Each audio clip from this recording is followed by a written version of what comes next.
Assalomu alaykum, hurmatli ko'ruvchilar. Uyg'ur axborot markazining haftalik xabarlar programmasiga xush keldinglar. Men Muhammad Izzat. Oldi bilan xabarlarimizning asosiy mazmunlarini tanishtiramiz. Xitoy Isroiliyaning eng chong import manbasiga aylandi. Putin G'arbning diplomatik boyqutlarini aybladi. Tayvan Beijing qishliq olimpikini boyqut qilishi mumkin.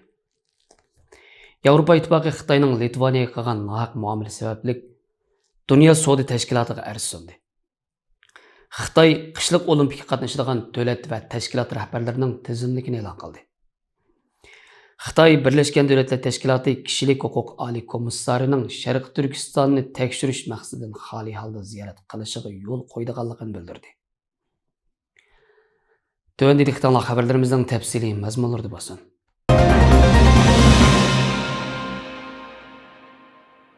O'rta Sharq kuzatish to'rining 25 yanvardagi xabarda ko'rsatilishicha, Isroiliya davlatlik statistika idorasining yaqinqi sonliq ma'lumotlarida bultur Xitoydan qilingan import 40% eshib, umumiy summasi 10 milliard 700 million dollarga yetgan.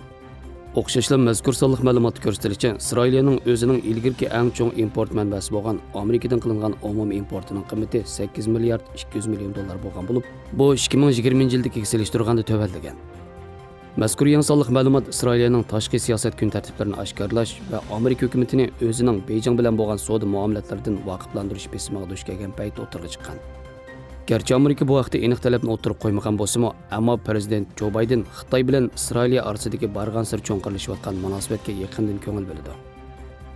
Yaqin yillardan buyon Isroiliya izchil holda Xitoy bilan bo'lgan munosabatni kuchaytirayotgan bo'lib, buning ifodasi sifatida ular bultur Birlashgan Davlatlar Tashkilotiga sunilgan Sharq Turkistondagi Uyg'urlar duch kelgan kishilik huquq tafsirchiliklarni ayblagan birlashma bayonotga imzo qo'ymagan. Neypostorning 25 yanvardagi xabarga ko'ra, Rossiya prezidenti Vladimir Putin shu kuni o'z davlatining mazkur olimpika qatnashish oldida turgan tanarkatchilar qilgan videolik nutqida Amerika boshchiligidagi davlatlarning o'tkazilgisi qishliq olimpik tanarkat musobaqasini boyqut qilganligini ta'kidlagan va atalmish tantarbiyaning siyosiylashtirilganligidan afsuslanganligini bildirgan. Putin olimpik o'xshash cho'ng tipdagi tanarkat musobaqalarining aslida kishilar orasidagi do'stlikni kuchaytirishni maqsad qiladiganligi haqida va'z etgandan keyin o'z tanarkatchilarini mazkur olimpikaning barliq qoidalariga, jumladan tibbiy belgilamalariga qat'iy bo'ysunishga undagan. Tayvan vaqt gazetorining 26 yanvardagi xabarga ko'ra, ahvoldan xabardor bir amaldorning bildirishicha, Tayvan doiralari 2-oyda Beijingda o'tkazilgan qishliq olimpikani boyqut qilishga tayyorlangan. Ismini oshkorlamaslik sharti bilan aloqador uchurlarni oshkorlagan mazkur amaldorning bildirishicha, Kabin tarafidan tayinlangan maxsus xizmat guruhi Tayvan vakillar o'mikining Beijing qishliq olimpikining ochilish va yepilish marosimida qatnashmaydiganligini, ularning vazifasining Tayvan tanarkatchilarining ahvoliga mas'ul bo'lish bilan cheklanadiganligini bekitgan. Lekin Amerika boshchiligidagi g'arb allarining kishilik huquq tafsirchiligini nazarda tutgan diplomatik boyqutga o'xshamaydiganini, Tayvan bu qarorni chiqarishda asosligi mazkur olimpikga diplomatik vakil avatgan taqdirda Xitoyning o'zlarini kamsitishga fursat yaratib berishidan ansirgan. Ya'ni Tayvan doiralari Tayvan vakillar o'miki ichilish yoki yepilish marosimida qatnashgan taqdirda Xitoyning Hong Kong bilan Omanni ataganga o'xshash Tayvanni Xitoyning Taipei deb atash orqali uni o'zining bir o'lkasida ko'rsatishga urinishidan ansirgan. Germaniya ovoz torining 25 yanvardagi xabarga ko'ra, Yevropa ittifoqi shu kuni Xitoyning Yevropa ittifoqining a'zosi bo'lgan Litvaniyaga qaratgan qilmishlari to'g'risida Dunyo savdo tashkilotiga arz sungan. Ammo Xitoy Yevropa ittifoqining bu ishini asossiz va ziddiyatli deb ayblagan. Bu vaqtda Yevropa birlashmasining savdo komissari Valdis bizning nazarimizda Dunyo savdo tashkilotiga arz sunish kichik ish emas. Ammo biz masalani Xitoy bilan ikki taraf birlikda hal qilishga ko'p qatam uringan bo'lsak-mo, urinishlarimiz mag'lub bo'lganlikdan bu jadalni hal qilishning Dunyo savdo tashkilotiga arz sunishdan boshqa chorasini topolmadik degan. Litvaniyaning Tayvanning o'z zaminida ish bajarish o'rni ta'sis qilishiga yo'l qo'yganligidan va Sharq Turkistonda Uyg'urlarga qarata irqiy qirg'inchilik yurgizayotganligini e'tirof qilganligidan qo'yi tutgan Xitoy doiralari Litvaniyani bosh egdirish maqsadida turli qattiq vositalarni qo'llangan bo'lib, bu Litvaniya bilan bo'lgan diplomatik munosabatning darajasini tövallatish va litvaniyaliklarga viza berishni to'xtatish, Germaniyadagi o'zlari bilan tijorat munosabati bor Yevropa korxonalarini ta'minot zanjiridan Litvaniyani siqib chiqarishga majburlash qatorliqlarni o'z ichiga oladi ekan.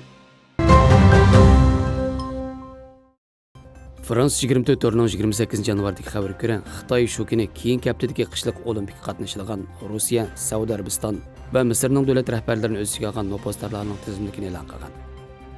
Egilnicha 2-oyning 4-kuni o'tkazilgan Beijing qishliq olimpikining ochilish marosimida qatnashadigan davlat rahbarlari Rossiya prezidenti Vladimir Putin, Saudiya Arabiston valiahdi Muhammad Salman, Misr prezidenti Abdul Fattah Sisi, Qatar amiri Tamim Hamad, Abu Zabining valiahdi Muhammad, Tayland malikasi Serin Zorun, Monaco shahzodasi Albert, Polsha prezidenti Andrey Zesh, Sibiriya prezidenti Aleksandr Vuchish qatorliqlarni o'z ichiga oladi ekan. Shundaqla mazkur ichilish murosimiga qatnashadigan xalqaro tashkilotlarning mas'ullari orasida Tuniya sayyoh tashkilotining mas'uli Tedros Adhanom Ghebreyesus va Birlashgan Davlatlar Tashkilotining bosh kotibi Antonio Guterres bor ekan. Reuters agentlik torining 28 yanvardagi xabariga ko'ra, Xitoy hukumatı Birlashgan Davlatlar Tashkiloti kishilik huquq oliy komissari Michelning Beijing qishloq olimpikidan keyin, ya'ni bu yilning dastlabki yarmida Sharq Turkistonni ziyorat qilishni qarshi olganligini, ammo buning tekshirish maqsadidagi ziyorat bo'lmaydiganligini bildirgan. Egilincha Xitoy Michelning ziyorat talabini qabul qilgan bo'lsa, ammo bu ziyoratning do'stona bo'lishi kerakligini, tekshirishni maqsad qilmasligini talab qilgan. Xitoy yana Birlashgan Davlatlar Tashkiloti kishilik huquq oliy komissariyati ishxonasining Sharq Turkiston to'g'risida tayyorlagan dokladini Beijing qishloq olimpikidan burun e'lon qilmasligini qattiq talab qilgan. Holbuki kishilik huquq mutaxassislari buning Xitoyning vaqt tutish taktikasi ekanligini, Birlashgan Davlatlar Tashkiloti kishilik huquq oliy komissariyatining Uyg'urlar haqidagi dokladini darhol e'lon qilish kerakligini ilgari surishgan.